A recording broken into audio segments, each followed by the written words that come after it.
In this video, we'll go over the quickest and easiest way to log into Vantage Pro Trader. First, make sure you have the Pro Trader platform installed on your desktop. You can download it from the official Vantage website. Once installed, open the platform and you'll see the login screen asking for your account number, password, and server. If you're unsure about your server, check the welcome email from Vantage or the client portal, because using the wrong server is one of the most common login issues. Enter your details carefully.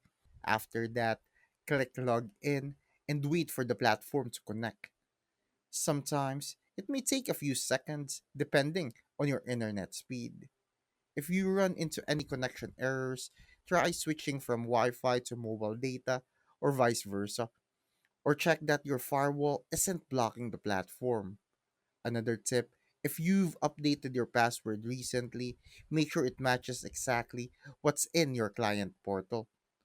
And if all else fails, restarting the Pro Trader app or even your computer can resolve lingering login issues.